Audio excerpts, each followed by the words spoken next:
자, 안녕하십니까. 자, 이번 시간에는 부동산 경기 변동에 대한 얘기를 좀 알아보겠습니다. 이 파트에서는 한 문제 정도 나오는 그런 부분입니다. 자, 이 부동산 경기 변동할 때 이 경기 변동하면 크게 이제 일반 경기 변동 이렇게 한번 나눠보겠습니다. 일반 경기 변동이다.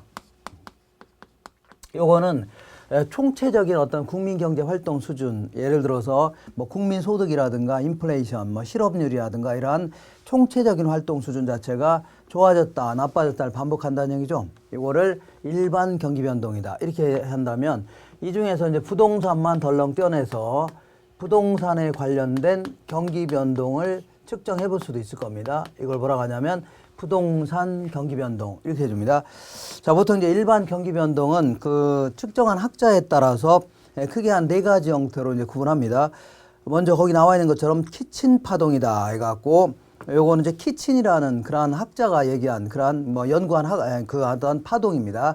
자, 지금부터 파동, 순환, 뭐 어제거나 경기 변동 일단은 똑같은 표현으로 생각하시면 됩니다.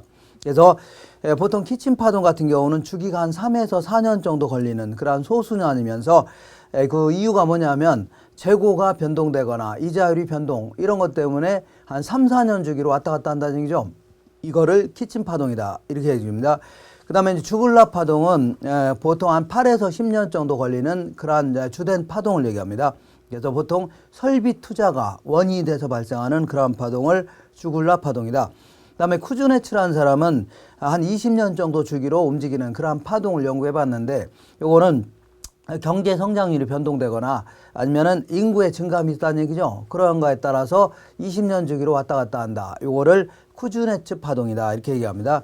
그 다음에 콘드라티에 파동 같은 경우는 보통 이제 주기가 한 50에서 60년 정도로 기술의 혁신이 있었다. 예를 들어서 뭐 컴퓨터가 발명이 됐다든가 뭐 신자원이 개발됐다. 예전에 석유 쓰다가 원자력이 뭐 주된 뭐 대체 원료가 됐다는 얘기죠. 뭐 이런 식으로 신자원이 개발되거나 이런 것들이 주된 원이다는 얘기죠. 그래서 보통 이제 경기 변동하면은 이렇게 경기가 좋아졌다, 나빠졌다, 좋아졌다를 반복한다는 얘기죠. 그리고 이러한 추세에 따라 움직입니다. 이러한 추세가 보통 이제 경제 성장 추세이기 때문에 올라가는 형태를 취하는 게 일반적인데 이거는 설명의 편의상 이렇게 그려본 겁니다. 요걸 이제 정점이다, 요걸 저점, 요걸 정점이다 이렇게 얘기합니다. 그래서 정점에서 또 다른 정점 사이를 뭐라고 하냐면 주기다 해줍니다. 주기. 그리고 정점에서 저점 사이의 폭 있죠. 요거를 진폭이라 하는 겁니다. 진폭. 자, 그리고 이렇게 경기가 좀 안 좋아지기 시작하는 단계를 후퇴 시장이다. 그 다음에 경기가 아주 안 좋은 시기를 어떻다고요? 불황이라 하는 겁니다. 그리고 바닥치고 다 좋아지는 시기를 회복 시장이다. 그다음에 경기가 아주 좋은 시기를 뭐 호황이다. 이렇게 얘기합니다. 호황. 근데 이제 콘드라티에 파동 같은 경우는 보통 여기서 여기까지가 몇 년이라고요? 50에서 한 60년 정도 걸린다. 그런 얘기고. 그 다음에 쿠즈네츠 같은 경우는 보통 이제 20에서 뭐 20년 주기로 왔다 갔다 한다는 얘기입니다. 요거를 뭐 쿠즈네츠 파동이다. 그 다음에 주글라 같은 경우는 8에서 10년 주기로 이렇게 변동이 된다. 이거를 주글라 파동이라 하는 겁니다. 그 다음에 이제, 키친 파동 같은 경우에는 3에서 4년 주기로 왔다 갔다 한다는 얘기죠. 이렇게 하는 거를 뭐라 하냐면 키친 파동이다. 이렇게 얘기합니다. 근데 이렇게 여러 가지 형태의 어떤 경기 변동이 있는데 그 중에서 보통 일반 경기 변동하면 뭘 얘기하냐면 주글라 파동을 주로 얘기합니다. 그래서 일반 경기 변동하면 주된 순환을 뭐라 하냐면 주글라 파동이다. 이렇게 얘기합니다.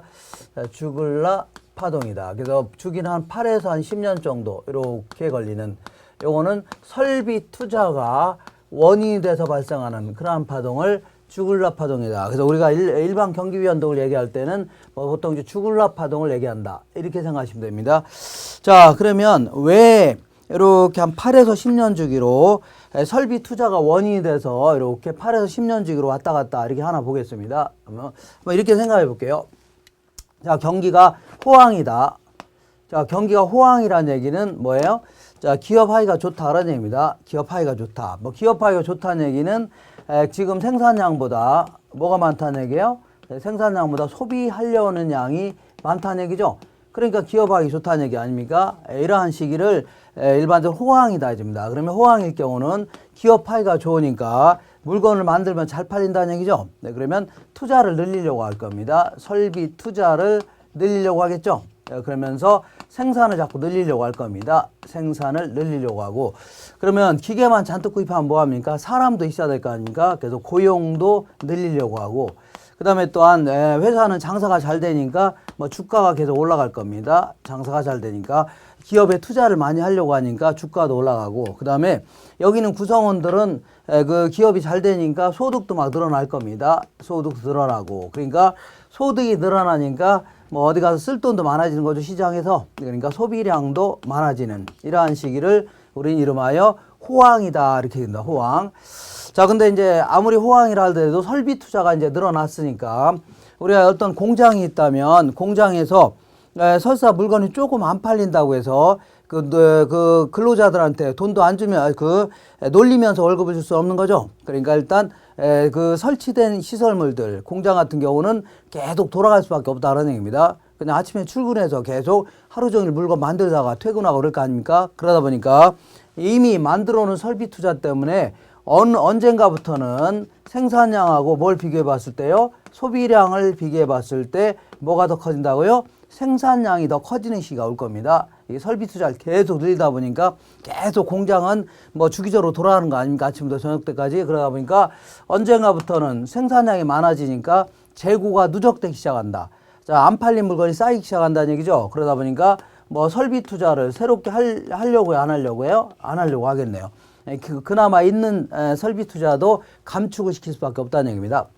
그 다음에 자꾸 생산을 줄일 수밖에 없는 거죠. 안 팔린 물건이 쌓이니까. 자, 옛날에 잘 나갈 때는 이제 사람을 많이 채용했는데 지금은 뭐 놀리면서 월급 줄 수 없으니까 뭐 그 구조 조정이라는 미명하에 사람도 막 잘라낼 수밖에 없습니다. 자, 그리고 장사가 안 되니까 주가는 계속 폭락하고, 그 다음에 이 구성원들의 소득은 계속 줄어들 수밖에 없는 거죠. 그리고 또한 소비도 계속 줄어드는 그러한 시기를 우리는 이름하여 이거를 불황이다, 이렇게 얘기합니다. 불황이다. 자, 근데 이 불황 시기를 계속 겪다 보면 언젠가부터는 설비 투자를 계속 줄이다 보니까 언젠가부터는 다시 또 뭐라고요? 생산량보다 뭐가 많다고요? 소비량이 많아질 시기가 올 겁니다. 이런 식으로 설비 투자가 원인이 돼서 8에서 10년 주기로 계속 변동된다는 얘기죠. 이거를 이름하여 일반 경기 변동, 특히 주글러 파동이라고 하는 겁니다. 주글러 파동. 자, 그러면 자, 우리는 지금 공부하려고 하는 게 이제 일반 경기 변동을 공부하려고 하는 게 아니라 그 중에서 부동산 경기 변동에 대해서 알아보려고 하는 겁니다. 자, 그러면 부동산 경기 변동에는 어떠한 그 특징이 있나 보겠습니다. 보통 이제 부동산 경기 변동하면 그 학자들마다 뭐 쿠즈네츠 파동 이런 것들을 부동산 경기 변동으로 이렇게 간주하는 학자도 있습니다. 근데 대부분의 학자들은 그 한센이 얘기하는 한센 파동. 그래서 보통 주기가 17에서 한 18년 정도 걸린다, 이렇게 얘기합니다. 그래서 요 한센 파동을 주로 이제 부동산 경기 변동으로 얘기를 많이 합니다. 그래서 요건 당연히 건축 경기가 원인이 돼서 발생하는 그러한 파동을 한센 파동, 이렇게 얘기합니다. 그래서 이제 이러한 부동산 경기는 어떠한 특성이 좀 있나 좀 알아보겠습니다. 쭉 한번 알아볼게요. 먼저 주기는 한 17에서 18년 정도, 이러한 일반 경기 변동에 비해서는 한 2배 정도 길다, 이렇게 나옵니다. 자, 두 번째는 진폭은 정점은 높고 저점은 깊다는 얘기죠. 다시 말하면 진폭이 상당히 크다, 그런 얘기입니다. 일반 경기 변동에 비해서는. 그 다음에 국면은 비교적 회복 국면은 느리게 진행되고 후퇴 국면은 상대적으로 빠르게 진행하는 그러한 형태를 취하게 됩니다.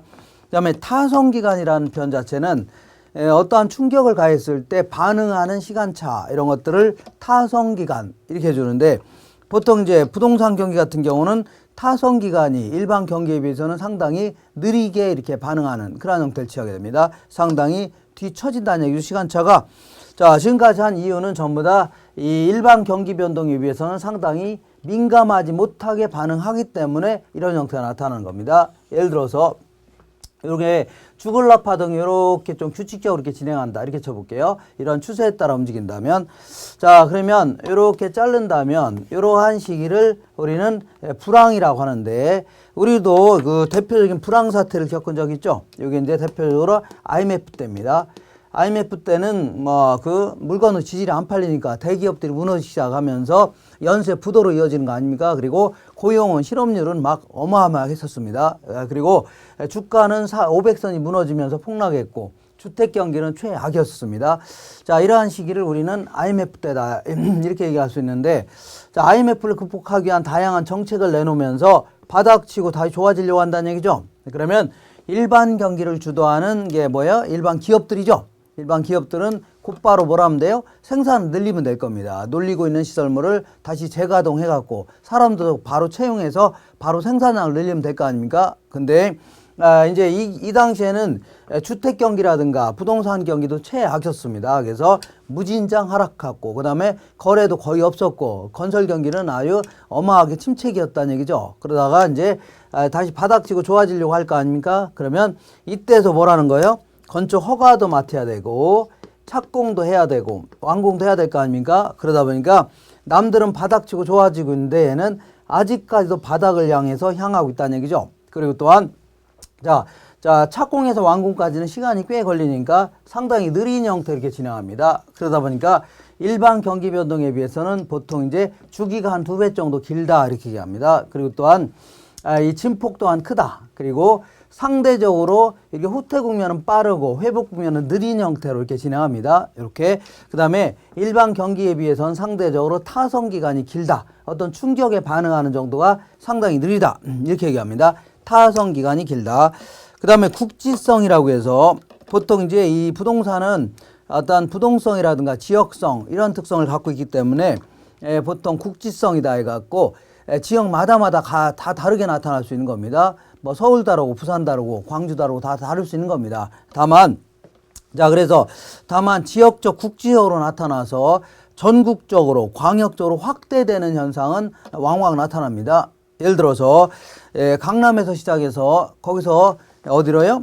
분당으로 치고 들어가면서 그 주변에 있는 뭐 판교라든가 수지까지 이렇게 영향을 미칠 수가 있는 거죠. 이런 형태를 보통 이제 지역적 국지적으로 나타나서 전국적 광역적으로 확대된다 이렇게 얘기합니다. 그리고 호이트라는 학자는 부동산 경기는 도시마다 다르게 변동하고 같은 도시라 하더라도 도시 아니라 하더라도 지역마다 또 다르게 나타날 수 있다는 얘기입니다. 항상 어쨌거나 부동산은 꼼짝 못하고 또한 용도별로 다 다르게 나타날 수 있고 다 틀리게 나타날 수 있다는 얘기입니다. 자, 그 다음에 이 순환 국면을 본다면 순환 국면은 보통 일반 경기 변동에 비하여 자, 이 주식 같은 경우는 앞서서 움직이는 경향이 강합니다. 일반 경기에 비해서는 앞서서 움직인다. 이거를 전순환한다 해줍니다. 전순환. 그리고 부동산 같은 경우는 전체적으로는 뒤처져서 움직입니다. 이걸 뭘 한다고요? 후순환한다 해줍니다. 후순환한. 자, 근데 이거를 용도별로 좀 세분화한다면 보통 상업용, 공업용 같은 경우 상업용, 공업용이 있는가 하면 주거용 경기가 있다. 이럴 경우는 용도별로 전체적으로 평균했을 때 모든 우리나라 전체의 지역 그 다음에 모든 용도 이런 걸 전부 다 토탈해서 평균했을 때는 전체적으로는 뒤처져서 움직인다는 얘기입니다. 근데 이걸 용도별로 좀 세분화해 보겠습니다. 용도별로 세분화한다면 보통 일반 경기에 비해서 상업용, 공업용 같은 경우는 동시에 움직이는 경향이 강합니다. 동시에. 그 다음에 주거용 같은 경우는 반대로 움직인다는 얘기죠. 역순환한다 이렇게 표현합니다. 일반 경기에 비해서는 반대로 움직인다. 요거는 이 금융과 상당히 밀접히 관련되어 있습니다. 금융. 예컨대 일반 경기가 호황이다. 그러면 일반 경기를 주도하는 게 일반 기업들인데 일반 기업들은 투자를 늘리려고 할 겁니다. 그럼 투자를 늘리려고 하니까 은행에서 돈을 많이 빌리려고 하겠죠. 그러다 보니까 은행 입장에서는 얘들한테 돈을 많이 빌려주려고 할 겁니다. 얘들은 기업들한테 빌려주는 금리는 상당히 세죠. 그리고 주택에 빌려주는 금리는 좀 쌀 거 아닙니까? 그러니까 빌려달라면 얼씨구나 이제 빌려주는 바람에 주택에 들어가는 자금은 상대적으로 줄어들 수밖에 없습니다. 그러다 보니까 결국은 상업용, 공업용 같은 게 경기가 일반 경기와 비슷하게 움직인다면 주택은 오히려 반대로 움직일 수가 있다 그런 얘기입니다. 역순환하는 경향이 있다. 이렇게 정리하시면 됩니다. 자, 이번에는 자, 이 부동산 경기가 좋냐 나쁘냐 이거를 도대체 뭘로 측정할 수 있냐 이걸 좀 알아보겠습니다. 이거를 측정 지표다 이렇게 줄 수 있는데 측정 지표 먼저 지우겠습니다. 자, 측정 지표는 보통 이제 부동산 경기니까 아무래도 그 건축량이라든가 이런 걸 가지고 측정하는 게 가장 바람직할 겁니다. 경기가 좋을 경우는 뭐 건축 경기도 좋아질 거 아닙니까? 그리고 거래량 이런 것도 좋아질 겁니다. 그러니까 자, 보통 이제 건축량이라든가 거래량 이런 것들을 가지고 측정하는 게 가장 바람직할 수 있겠네요. 거래량. 자, 이 건축량 같은 경우를 뭐라 하냐면 뭐 공급 측의 측정 지표다 이렇게 얘기합니다. 거래량은요, 이 거래가 있으려면 사는 사람이 있어야 될 거 아닙니까? 그러니까 이걸 수요 측 측정 지표다 이렇게 얘기합니다. 그리고 결국 수요와 공급이 만나는 점에서 거래가 이루어지면서 가격이 형성될 수 있는데 이 부동산 가격 요것도 측정 지표로 삼을 수가 있다 그런 얘기입니다. 근데 요거는 보조 지표로 삼는 게 바람직하다 이런 식으로 정리하시면 됩니다. 자, 어쨌거나 건축량이라 하더라도 이걸 좀 세분화한다면 건축 허가량이 있을 수가 있고 착공량이 있을 수가 있고 완공량 같은 게 있을 수가 있을 겁니다. 완공량. 근데 그 중에서 그래도 가장 중요한 지표는 착공량이 그래도 가장 중요한 지표일 겁니다. 이걸 보통 이제 동행 지표다 이렇게 얘기합니다. 동행. 그러니까 이 착공량을 알게 되면 곧바로 현재의 부동산 경기를 측정할 수 있다 그런 얘기입니다. 근데 이제 허가량 같은 경우는 보통 선행 지표다 이런 표현을 많이 씁니다. 왜 그러냐면 허가를 맡았다고 해서 반드시 착공으로 이어지지 않을 수도 있는 거 아닙니까? 그러니까 뭐 취소할 수도 있는 거고 그러니까 보통 이제 다만 허가를 많이 맡았다는 얘기는 착공으로 바로 이어질 가능성이 있기 때문에 이거 가까운 미래에 부동산 경기를 측정할 수 있다 해서 뭐라고요? 선행 지표다 해줍니다.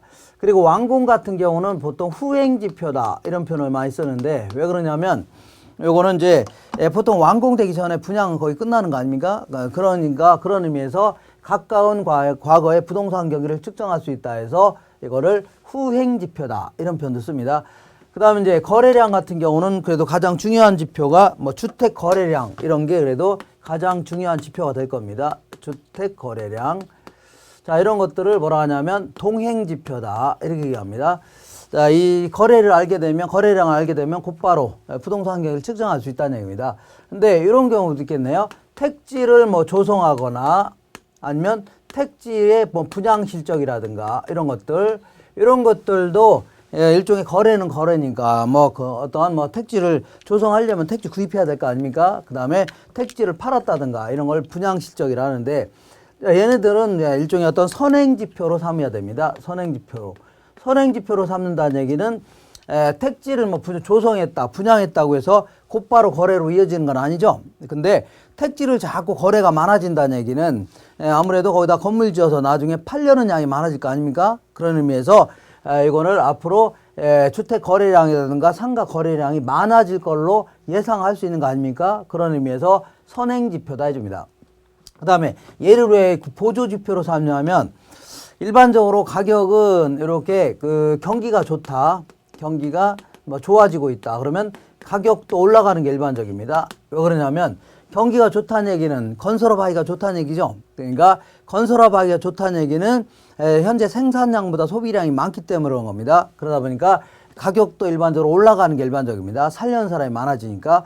자, 이렇게 표현하는 것은 바람직한 표현 맞습니다. 근데 거꾸로 해서 가격이 상승하니까 경기가 좋다. 이런 표현은 잘못된 표현이라는 얘기입니다. 가격이 상승하니까 경기가 좋다. 이런 표현은 잘못 써요. 왜 그러냐면, 자, 투기가 극성인 바람에 뭐 가격이 올라갈 수 있죠. 네, 그런 걸 가지고 경기가 좋다 하기는 곤란하다는 얘기입니다. 그리고 또한 건축 자재 가격이 폭등하는 바람에 예를 들어서 해외에서 수입하는 자재 가격이 폭등하는 바람에 가격이 올라갔다. 뭐 그런 걸 가지고 경기가 좋다 하기는 곤란하죠. 그러니까 자, 이거는 그 보조 지표로 삼아야지 무턱대고 가격만 가지고 이 경기를 측정하는 것은 그다지 바람직하지 않다는 얘기입니다. 어쨌거나 이 세 가지를 종합적이고 과학적으로 판단한 다음에 경기가 좋냐 나쁘냐 이렇게 판단해야 됩니다. 그리고 요거 외에도 뭐 기타 여러 가지 뭐 공실이라든가 아니면 뭐 미분양 재고량, 주택 금융 상태라든가 임료 수준 이런 것들도 그 경기 변동을 측정하는 지표로 활용할 수가 있다. 이렇게 정리하시면 됩니다. 자, 지금부터 경기 변동의 종류는 크게 이제 두 가지 형태로 구분할 수 있습니다. 자, 뭘 어떻게 구분할 수 있냐면 순환적 경기 변동과 그다음에 다른 형태의 경기 변동 이렇게 구분할 수 있습니다. 순환적 경기 변동과 다른 형태의 경기 변동. 순환적 경기 변동은 이렇게 어떤 추세에 따라서 보통 이제 경제 성장이라든가 이러한 추세에 따라 움직일 수 있는데 이러한 추세에 따라서 경기가 좋아졌다, 나빠졌다, 좋아졌다를 반복한다는 얘기죠. 물론 이거는 상당히 불규칙하지만 설명의 편의상 조금 규칙적으로 한번 그려본 겁니다. 요거를 정점이다. 이걸 또 다른 정점이다. 그래서 정점에서 또 다른 정점까지를 뭐라 한다고요? 주기라고 한다고 했죠. 그 다음에 또 요걸 저점이라고 하면 한번 잘라보겠습니다. 잘라보자. 자, 그러면 이제 이 시장들의 이름을 한번 붙여보겠습니다. 자, 이 정점에서 경기가 안 좋아지는 시기, 요 시기를 우리는 후퇴 시장이다. 혹은 후퇴 국면 해줍니다. 후퇴 국면이다. 자, 이걸 지금 순환적 경기 변동에 대해서 알아보는 겁니다. 그리고 경기가 가장 안 좋은 시기를 일반 경기에서는 요걸 불황이라는 표현을 쓰는데 부동산 경기에서는 요거를 그 하향 시장 이렇게 표현합니다. 부동산 학자들이 일반 경기하고 약간 구분하기 위해서 용어를 좀 다른 용어로 좀 채택하고 있습니다. 그 다음에 바닥치고 다 좋아지는 시기를 회복 시장이다 이렇게 얘기합니다. 회복 시장. 그리고 경기가 가장 좋은 시기를 상향 시장이다 이렇게 얘기합니다. 상향 시장. 자, 그 다음에 이렇게 경기가 상대적으로 안 좋은 시기, 요 시기를 우리는 뭐냐 하면 수축 국면이다 이렇게 표현합니다. 수축 국면, 수축인데, 예. 그 다음에 자, 경기가 상대적으로 좋은 시기, 요 시기를 우리는 확장 국면이다 이렇게 표현해 볼게요. 확장 국면이다. 자, 그러면 요 시기는 일반적으로 경기가 좋은 시기는 경기가 좋다는 얘기는 기업하기가 좋다는 얘기죠. 건설업하기가 좋다는 얘기입니다. 건설업하기가 좋다는 얘기는 지금 생산량보다 뭐가 많다는 얘기예요? 소비량이 많다는 얘기죠. 그러니까 가격도 일반적으로 올라가는 게 일반적입니다. 일반적으로는 올라가는 게 경기가 좋을 때는 가격도 올라가는 게 일반적이라고 했죠. 그 표현은 맞는다고 했잖아요. 그러면 자, 경기가 계속 가격이 올라가고 있으니까 매수자는 얼른 구입하려고 할 겁니다. 매수자는. 근데 매도자가 이걸 팔려고요, 안 팔려고요? 안 팔려고 할 거 아닙니까? 그러니까 요 시장에서는 누가 이 시장을 주도하냐면 중개업 하시는 분 입장에서는 사는 사람은 굉장히 많은데 팔려는 사람이 없는 거 아닙니까? 파는 사람이 뭐하러 팝니까? 계속 끝까지 올라간 다음에 팔려고 하죠. 그러니까 요 시장은 매도자를 중시할 수밖에 없는 겁니다. 매도자 중시 현상이 나타납니다. 그래서 매도자를 극진히 대접해야 할 필요가 있죠. 그래야지 거래가 성립이 된다는 얘기입니다. 그다음에 이때는 거꾸로 한다면 가격도 떨어진 시기 아닙니까? 그러니까 매도자는 얼른 구입하려고 하는데 매수자가 사려는 사람이 살려고요, 안 살려고요? 안 살려고 하니까 거래가 이루어지지 않는 거죠. 이때는 매수자를 잘 설득해야만 거래가 이루어지는 매수자 중시 현상이 나타납니다. 그래서 이게 약간 헷갈리는데 어쨌거나 이렇게 본다면 경기가 하락하는 시기가 있고 상승하는 시기가 있다면 이런 것들이 가끔 잘 물어봅니다. 그래서 하락하시는 시기에는 매수자 중시 현상이 나타난다. 그 다음에 상승하는 시기는요 매도자 중시 현상이 나타난다. 이런 식으로 하면 조금 헷갈리지 않을 겁니다. 이것도 시험장에서는 좀 이런 것도 좀 헷갈립니다.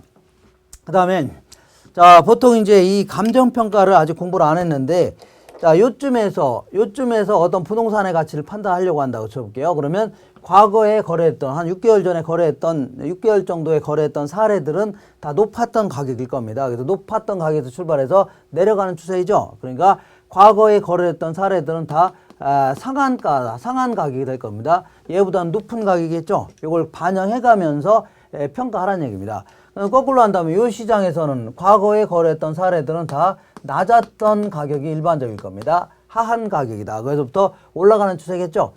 자, 그러면 후퇴 시장 같은 경우도 애매하네요. 요쯤에서 하면은 상한가가 일반적이지만 요때쯤에 평가하려고 한다. 그럼 높은 것도 있고 낮은 것도 있겠죠. 그럼 일단 어쩔 수 없이 기준 가격으로 삼을 수밖에 없는 겁니다.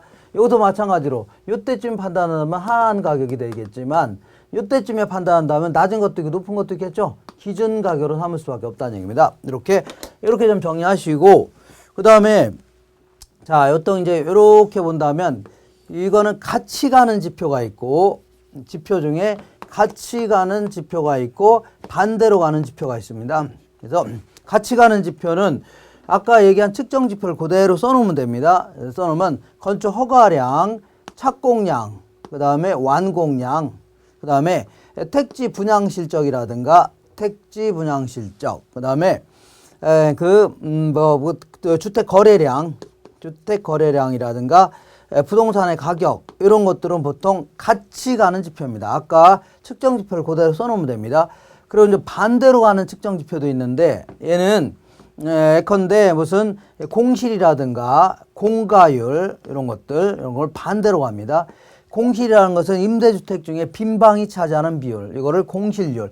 공가라는 것은 집 비어 있다는 얘기죠. 안 팔려 갖고. 근데 공가율 이런 거. 그다음에 일정 기간 동안에 미분양된 주택량이라든가 이런 거. 그다음에 금리 같은 거 이런 것들도 반대로 움직이는 지표입니다. 이게 무슨 얘기냐면 이런 얘기예요. 예컨대 자, 시장이 현재 상향 국면에 있다. 다시 말하면 확장 국면에 있다. 확장 국면에 있다는 얘기는 이런 시장이라는 얘기죠. 그러니까 뭔가 올라가는 추세라는 얘기 아닙니까? 확장 국면에 있다는 얘기는 뭔가 올라가는 추세다. 그러면 허가량, 착공량 막 다 늘어난다는 얘기입니다. 완공량도 늘어나는 추세고 택지 분양 실적이라든가 주택 거래량, 부동산의 가격 요것도 일반적으로 올라가는 추세다. 그러니까 같이 움직인다는 얘기죠. 그러니까 경기가 좋을 경우에는 공실이라든가 공가는 줄어들 수밖에 없는 거죠. 그 다음에 아파트 지어서 안 팔리는 거 별로 없을 겁니다. 그 다음에 금리는 낮아 있는 추세여야 됩니다. 이거 좀 조심하셔야 돼요. 금리. 왜냐하면 이 확장 국면에서는 투자를 늘리려고 하는 시기죠. 투자를 늘리려고 하는 시기이기 때문에 금리가 낮아 있어야 투자를 늘리는 겁니다. 만약에 이렇게 투자를 늘리려고 하는데 갑자기 금리가 올라갔다 그러면 오히려 올라가려다 다시 떨어지게 될 수밖에 없는 겁니다. 그러니까 요 시기는 확장 국면에서는 금리는 어떻다고요? 낮아 있는 추세다. 이거 정리하시면 됩니다. 금리는 낮아 있는 추세다. 그래서 요 정도 정리하시면 되고 그 다음에 다른 형태의 경기 변동 요거 좀 알아보겠습니다. 그거 하기 전에 일단 안정시장이라고 있는데 안정시장이라는 것은 이렇게 경기의 사국면에 따라 구분한 건 아닙니다. 우리 주변에 볼 수 있는 안정시장과 관련돼서 디귿번에 보니까 디귿번에 맨 끝에 보니까 그 안정시장 나와 있죠. 그래서 위치가 좋고 규모가 작은 주택이라든가 중심 상업지구 내에 있는 상가 있죠. 이런 것들은 안정시장의 형태가 됩니다. 그러니까 얘네들은 어떤 시장이냐면 그러니까 위치가 좋고 규모가 작은 이러한 주택, 아파트 같은 거라든가 아니면은 그 중심 상업지구 내에 있는 상가들 있죠. 이런 것들은 그 경기를 많이 타지 않는다. 다시 말하면 불황이 상당히 강하다는 얘기입니다. 그러니까 아무리 불황이라 하더라도 20평대 초반의 아파트 같은 경우는 가격이 많이 안 떨어지죠. 그러고 생각하시면 됩니다. 그리고 중심 상업지구 내에 있는 상가 같은 경우는 항상 실수요자가 항상 버티고 있는 거 아닙니까? 그런 시장을 안정시장이다. 이렇게 얘기합니다. 안정시장. 그래서 이러한 시장은 어떤 시장이냐면 기억번 보시니까 불황에 친하지 않는 부동산 경기 특유의 시장. 그러니까 얘네들은 불황일 경우는 다른 데 투자해봐야 계속 손해죠. 그러니까 이런 데 자꾸 투자하려니까 불황에 상당히 강할 수밖에 없습니다. 그렇지만 거꾸로 한다면 호황에는 또 약한 모습을 볼 수가 있습니다. 호황이라는 것은 경기가 자꾸 좋아진다는 얘기 아닙니까? 그러면 이 안정시장 내에 있는 부동산은 이미 가격이 올라갈 대로 올라가 있는 거죠. 근데 어제가 투자라는 것은 싸게 구입해서 비싸게 파는 게 장점 아닙니까? 그러니까 호황일 경우는 오히려 뭐라고요? 그 안정시장 내는 부동산은 투자를 많이 안 하려고 할 수도 있을 거죠. 그러니까 호황에는 약간 약한 모습을 보실 수 있다. 그런 얘기입니다. 그러니까 경기와 전혀 무관한 시장은 아니다는 얘기입니다. 무관하다고는 할 수 없다. 그 다음에 다른 형태의 경기 변동이라고 해서 이러한 부동산 경기는 순환적 경기 변동 외에도 다른 형태의 경기 변동이 계속 나타납니다. 계절적 변동이다. 계절에 따라서 주기적으로 나타나는 변동이 있죠. 이런 거를 계절적 변동이다. 예컨대 어디게? 대학교 앞에 임대주택 시장 같은 경우는 임대주택 같은 경우는 방학 때 되면 썰렁한데 개학되면 굉장히 또 호황이죠. 이런 시장을 뭐라고요? 계절적 변동이다. 이렇게 얘기합니다. 왜 계절적 변동이냐면 이 방학을 하는 이유가 뭐예요? 방학을 하는 이유는 겨울엔 추워서 여름엔 따뜻해서 그런 거 아닙니까? 그래서 계절에 따라서 주기적으로 변동되는 그런 변동을 계절적 변동이라는 겁니다.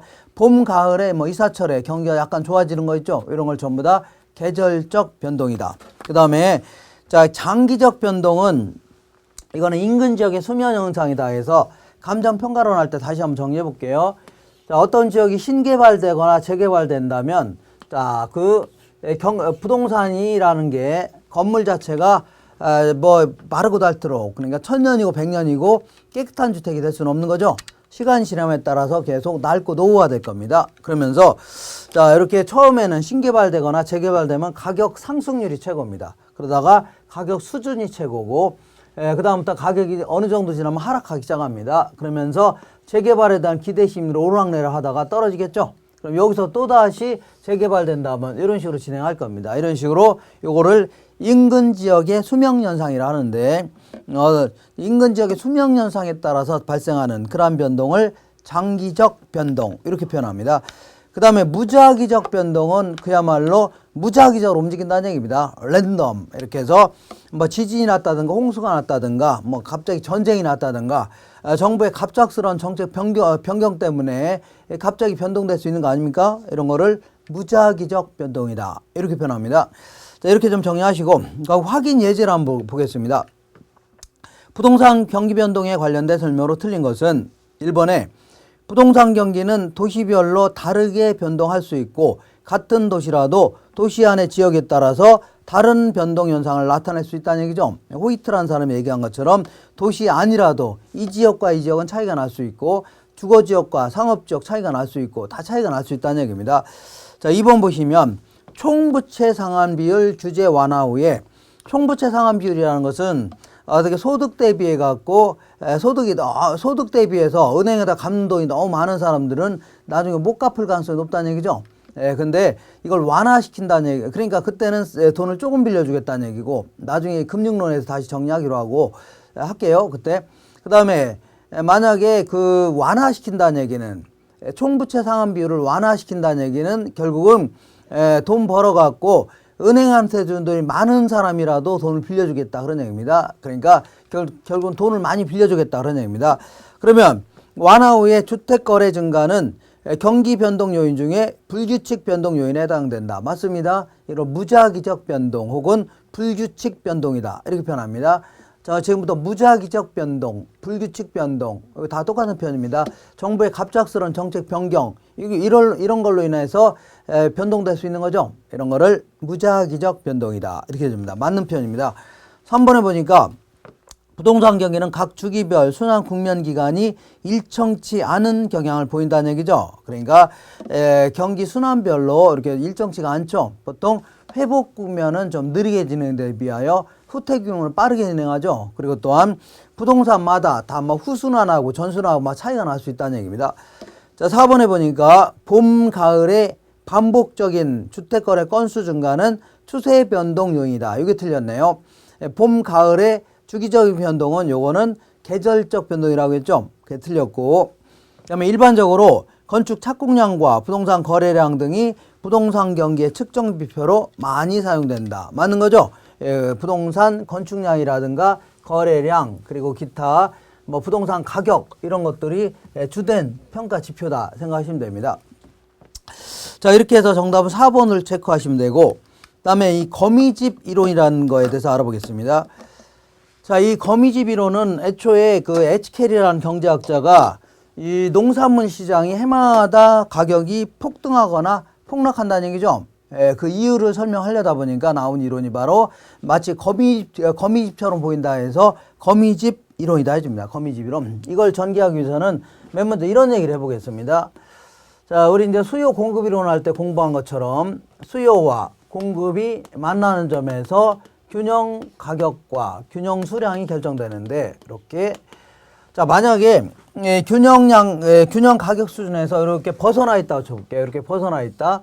자, 그러면 이만한 가격에서 사려는 양은 이만큼, 팔려는 양은 이렇게 많죠. 그러면 이게 초과 공급이 생긴다. 물건이 남아돈다는 얘기죠. 그러면 물건이 남아돌면 즉각적으로 가격이 하락하기 시작합니다. 그 가격이 하락함에 따라서 수요량은 늘리려고 하고 공급량은 줄이려고 하죠. 그러면서 요점에서 균형을 이루게 된다. 그러니까 자, 이 그 가격이 즉각적으로 반응하면서 수요의 법칙에 따라서 수요량을 늘리려고 하고 공급의 법칙에 따라서 공급량을 줄이려고 하죠. 언제까지예요? 물건이 하나라도 남는 한은 계속 떨어지는 겁니다. 이 점에 이를 때까지. 거꾸로 한다면 이렇게 가격이 하락해 있다고 쳐볼게요. 그러면 이만한 가격에서 팔려는 양은 이만큼이고 사려는 양은 이만큼이다. 그러면 이만큼 초과 수요가 발생한 거죠. 물건이 부족하다는 얘기입니다. 그러면 즉각적으로 가격이 올라가기 시작하면서 공급량은 늘리고 싶을 거고 소비량은 좀 줄이려고 하겠죠. 이렇게 많이 살려다가 결국은 요 점에서 균형을 이루는데 보통 일반적인 재화 같은 경우는 이렇게 균형점에서 벗어나서 물건이 남아돌거나 모자랄 경우는 즉각적이고 신속하게 가격과 수량이 조정되면서 어디에 이른다고요? 균형점에 이른다. 이렇게 얘기. 이렇게 해서 균형에 대한 이론을 설명한 사람이 왈라스라는 경제학자입니다. 왈라스. 자, 이번에는 이런 얘기를 해볼게요. 이번에는 이와 유사하게 그 일단 마샬이라는 사람도 균형에 이르는 과정을 설명했는데 이 사람 어떤 식으로 설명했냐면 이렇게 설명했습니다. 마샬이라는 사람 캠브리지 대학교 이제 교수인데 자, 수요와 공급이 만나는 점에서 이렇게 균형 가격과 균형 수량이 결정되는데 이걸 왈라스의 균형이다. 얘는요 마샬의 균형이다 해줍니다. 마샬의. 그러면 만약에 이렇게 균형량인데 균형량에서 이렇게 과소 생산돼 있다 쳐볼게요. 과소 생산돼 있다. 그러면 이만한 물량에서 받고자 하는 가격은 이만큼입니다. 최소한의. 그래서 공급자 측면에서는 자, 이만큼 공급할 때 이만큼 받고자 하는 이유는 그 이유는 걔네들도 물건을 만드는데 뭐가 들었다고요? 생산비라는 게 들어갔다는 얘기죠. 그러니까 최소한 정상적인 이윤을 포함해서 최소한 받고자 하는 게 이만큼입니다. 이거 이상 받으면 좋지만 어쨌거나 최소한 이만큼 받으려고 할 겁니다. 그 다음에 이만한 물량 수준에서 지불하고자 하는 최대 가격은 이만큼 되는 거죠.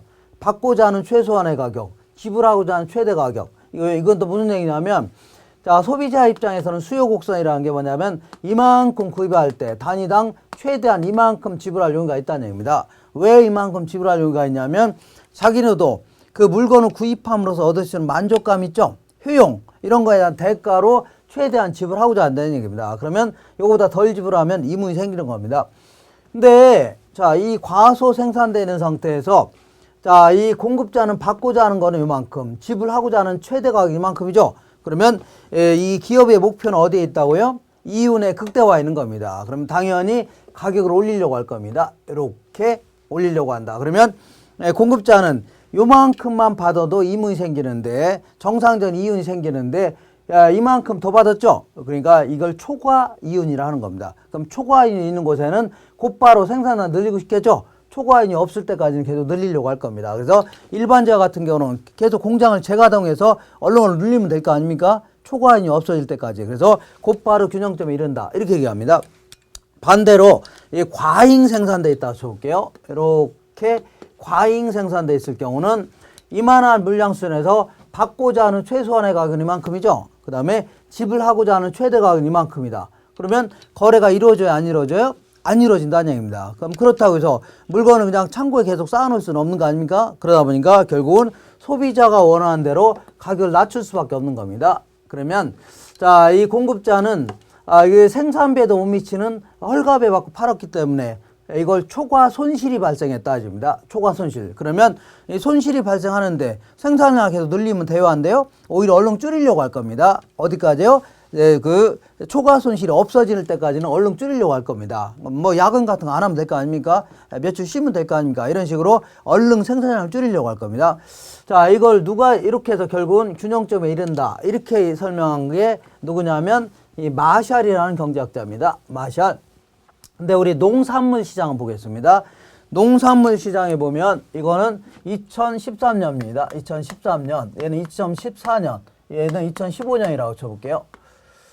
2013년도에 마늘이 과소 생산됐다고 쳐볼게요. 굉장히 적게 생산됐다. 그러면 서로 마늘을 서로만 구입하려고 하니까 가격이 폭등할 수 있겠네요.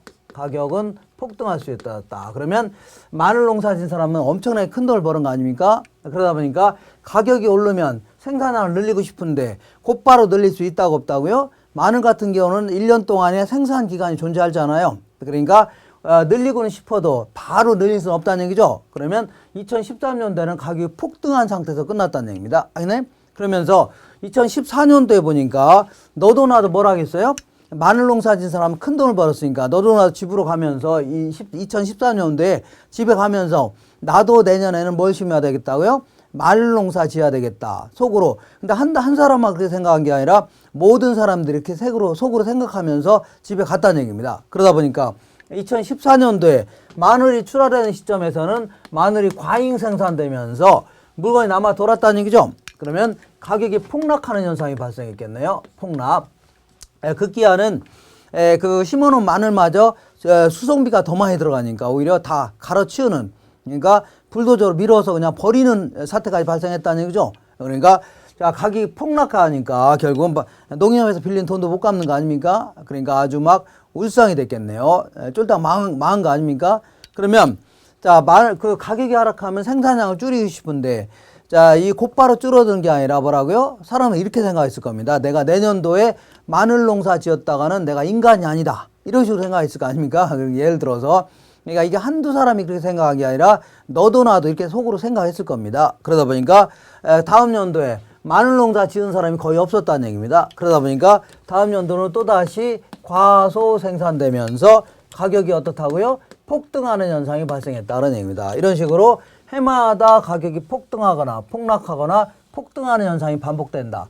이러한 현상이 발생하는 이유는 일반 제어처럼 자, 이렇게 물건이 남아돌거나 모자랄 경우는 즉각적으로 신속하게 가격과 수량이 조정되면서 균형 가격 정도가 계속 형성이 되는데, 얘네들은 해마다 그 소비자하고는 상관없이 해마다 물건이 남아돌거나 해마다 물건이 모자란 상태가 반복된다는 얘기죠. 소비자하고는 상관없이. 이게 왜 이런 현상이 발생하냐면 생산은 시차가 존재하기 때문에 그렇다는 얘기죠. 그러니까 가격이 오르면 생산량을 즉각 늘리는 게 아니라 그 다음 연도나 대선을 한다는 얘기죠. 소비자하고는 상관없이. 그러다 보니까 해마다 가격이 폭등하거나 폭락하는 현상이 반복한다. 이거를 마치 거미집처럼 보인다 해서 거미집 모형이라는 겁니다. 한번 보겠습니다. 자, 만약에 2013년도에는 마늘이 과소 생산했다고 쳐볼게요. 그러면 이만한 물량수에서 받고자 하는 가격은 이만큼, 지불하고자 하는 최대 가격이 이만큼이죠. 그러면 가격을 당연히 올리려고 할 겁니다. 그러다 보니까 자, 그 가격이 폭등하는 현상이 발생했죠. 그러면 생산량을 늘리고 싶은데 곧바로 늘릴 수 있는 건 아니죠. 늘릴 수 있는 게 아니라 내년에는 나도 마늘 심어야 되겠다, 이렇게 속으로 생각하면서 끝났다는 얘기죠. 그러니까 2013년도에는 여기서 끝난 겁니다. 가격이 폭등한 상태로 끝난 거죠. 그러면 이만한 가격에서 팔고자 하는 양은 그 다음 연도나 돼서 나온 겁니다. 그러다 보니까 과잉 생산됐다는 얘기죠. 너도 나도 가격이 좋아지니까 생산량을 늘리고 싶은데 그 다음 연도나 돼서 늘었다는 얘기죠. 그러다 보니까 과잉 생산되면서 자, 그 받고자 하는 최소한의 가격은 이만큼이고 지불하고자 하는 최대 가격은 이만큼이라는 얘기죠. 그러다 보니까 그 거래가 이루어져요, 안 이루어져요? 안 이루어지는 거 아닙니까? 그렇다고 해서 마늘을 버릴 수는 없는 거죠. 어쩔 수 없이 손해를 극소화시키려면 소비자가 원하는 대로 가격을 낮출 수밖에 없었다는 얘기입니다. 그러면서 2014년도에는 여기서 끝난 겁니다. 왜냐하면 가격이 폭락하면 생산량을 줄이고 싶은데 곧바로 줄일 수 있는 건 아니죠. 그러니까 다음 연도에 내가 마늘 농사 지으면 인간도 아니다 하면서 끝났다는 얘기죠. 속으로만 생각하고 끝났다는 얘기입니다. 그러다 보니까 2014년도에는 가격이 폭락한 상태에서 끝난다는 얘기죠. 그러면 자, 이렇게 가격이 하락했으니까 너도 나도 집에 가서 마늘 농사 지었다가는 인간도 아니다 하면서 집에 간 거 아닙니까? 그러다 보니까 2015년도에는 또다시 과소 생산되면서 폭등하는 현상이 발생한다. 이런 식으로 보다니까 결국은 이렇게 마치 거미집 모양처럼 보이는 거 아닙니까? 그래서 이거를 거미집 모형이라는 표현 씁니다. 거미집 모형. 그래서 여기서 기본 가정이 뭐냐면 우리 소비자 입장에서는 거기 뭐 무슨 DT 뭐 이런 거 무시해야 되고, DT T기의 수요량은 거기 나오는 것처럼 이런 식으로 표시했죠. FPT다. 그래서 T기의 가격의 함수다, 그런 얘기입니다. 그래서 소비자 입장에서는 그 해 가격이 비싸면 덜 사려고 하고 싸면 더 많이 사려고 하죠. 즉각적으로 반응하는데 공급자 측면에서는 T기의 공급량은 자, PT-1이라는 것은 전기 가격의 함수라는 얘기죠. 전기의 가격이 폭등하면 바로 생산량이 늘어나는 게 아니라 오래 그 생산량이 남아 도는 거고, 가격이 폭락하면 곧바로 생산량이 줄어드는 게 아니라 그 다음 연도가 돼서 줄어든다는 얘기죠. 그래서 이거를 전기 가격의 함수라는 얘기입니다. 그리고 이걸 자, 그래서 이 공급자는 항상 전기의 가격을 기준으로 금기의 생산량을 결정하려고 하죠. 전기의 가격을 기초로 해서 금기의 생산량이 결정되는 그런 현상이 발생합니다. 이걸 예상의 비합리성이다. 그 얘기는 자, 공급자들은 이 가격이 올라갔으면 다음 연도도 계속 가격이 올라갈 거라고 예측하는 겁니다. 그러다 보니까 이게 남아 도는 현상이 발생하는 거 아닙니까? 이거를 예상의 비합리성이라는 겁니다. 그다음에 금기에 생산된 수량은 금기에 모두 판매된다고 가정하는 겁니다. 이렇게 물건이 남아돌 경우는 만약에 기다렸다가 창고에 쌓아놨다가 다음에 혹시 오를 때 그때 팔 수도 있지만 일반 제과 같은 경우는 근데 얘는 그럴 수가 있어요 없어요? 마늘 같은 거 그해 못 파는 것은 다 버려야 될 거 아닙니까? 그러다 보니까 제와 이걸 제와의 특수성이라는 겁니다. 그래서 그해 못 파는 건 헐갑에라도 팔 수밖에 없다. 헐갑에도 못 판다 그럼 버릴 수밖에 없다. 그런 논리입니다. 제와의 특수성이다. 그러면 똑같은 논리로 일반 어떤 농산물 시장이 아니라도 우리 그 부동산 시장도 똑같은 논리가 적용될 수가 있는 겁니다. 예를 들어서 예전에 2004년 5년도경에 이 그 최대의 어떤 화랑이 있던 시장이 어떠냐면 오피스 빌딩입니다. 오피스 빌딩. 그래서 예전에 이제 부천에 이제 중동 같은데 경기도 부천 그런데 어떤 건설업자가 못 모르고 오피스텔을 딱 지었습니다. 오피스텔. 그랬더니 500m 줄라라 비쳤다는 얘기죠. 그러면서 가격이 폭등했네요. 그러면 속으로 다른 건설사들이 어떻게 생각했어요? 야, 나도 여기다가 뭘 지어야 되겠다고요? 오피스텔을 지어야 되겠다. 근데 한 사람만 그렇게 생각하는 게 아니라 너도 나도 그렇게 생각했다는 얘기입니다. 그러다 보니까 2, 3년 지나니까 오피스텔이 막 우후죽순 생기기 시작했다는 얘기죠. 그러면서 가격이 폭락했다는 얘기입니다. 그러면서 얘네들은 분양도 안 되고 그냥 막 외국으로 도망가거나 막 이런 형태까지 발생한 거 아닙니까? 그러다 보니까 너도 나도 속으로 이렇게 생각했겠네요. 건설업자들은 내가 여기다가 오피스텔 지었다가는 인간도 아니다. 이렇게 생각하면서 집에 간 거 아닙니까? 그러다 보니까 오피스텔을 착공한 사람은 거의 없었다는 얘기입니다. 그러다 보니까 2, 3년 지나니까 또 물건 품귀 현상이 나타나면서 가격이 폭등하는 현상이 나타났다는 얘기죠. 이것도 일종의 거미집 모양을 설명할 수 있는 그러한 예가 될 수 있습니다. 자, 그래서 우리 시험에서 이제 간간히 나오는 것은 이러한 그 거미집 모형 같은 경우는 주거용보다는 상업용, 공업용 같은 거 있죠. 이런 거에 훨씬 더 강하게 나타납니다. 현실 경제에서는. 그러니까 가끔 어떤 지역에 상가가 분양이 안 돼서 텅텅 비어 있는 것들이죠. 이런 것들이 전부 다 거미집 모형을 설명할 수 있는 예가 될 수 있는 겁니다. 자, 이때 보통 이제 이렇게 수요와 공급의 탄력성이 이제 똑같이 그렸을 때는 결국 이렇게 뺑뺑뺑뺑 돕니다. 이거를 순환형 거미집 모형이다 해줍니다. 순환형. 근데 이렇게 하면 그림을 이렇게 그린다면 상대적으로 얘는 공급선은 45도로 그리고 수요 곡선은 조금 완만한 형태로 이렇게 그린다면 얘보다는 좀 완만한 형태로 그린다면 얘는 결과적으로 뺑뺑뺑뺑뺑뺑 돌다가 결국은 어디로 간다고요? 나중에는 균형점에 이를 수가 있다는 얘기입니다. 얘는 균형점에 이르지 못하고 외곽에서 계속 도는데 이거를 수렴형 거미집 모형이라는 겁니다. 수렴입니다. 수렴형 거미집 모형이다. 그래서 얘는 수요의 탄력성이 공급의 탄력성보다 공급 곡선의 탄력성보다 이렇게 클 경우에는 수렴형 거미집 모형이 나타납니다. 반대로 자, 그 수요 곡선은 45도를 그리는데 공급 곡선을 조금 완만한 형태를 그린다면 이렇게 완만한 형태를 그린다면 어떻게 그려지냐면 얘는 점점 외곽으로 퍼져나갑니다. 네, 그래서 균형점에 이르지 못하고 계속 외곽으로 점점 퍼져나간다는 얘기죠. 이거를 발산형 거미집 모형이다 해줍니다. 발산형. 그래서 얘는 수요의 탄력성과 공급의 탄력성을 비교해 봤을 때 뭐가 크다고요? 공급의 탄력성이 클 경우입니다. 얘는 어떤 경우라고요? 수요의 탄력성과 공급의 탄력성이 똑같은 경우입니다. 근데 제가 수요 공급 이론할 때 탄력도하고 기울기는 어떻다고요? 반대라고 했죠? 탄력도와 기울기는 반대입니다. 그러니까 만약 기울기 입장에서는 수요의 기울기하고 공급의 기울기를 비교해 봤을 때는 공급 곡선의 기울기가 클 경우입니다. 얘는 같을 경우고 얘는 거꾸로요. 수요의 기울기하고 공급의 기울기를 비교해 봤을 때 수요 곡선의 기울기가 클 경우입니다. 이렇게 반대로 생각하셔야 돼요. 탄력도하고 기울기는 반대입니다. 그리고 요거를 따질 때는 항상 부호는 무시해야 됩니다. 항상 절대값만 가지고 따져야 된다. 이것만 하시면 됩니다.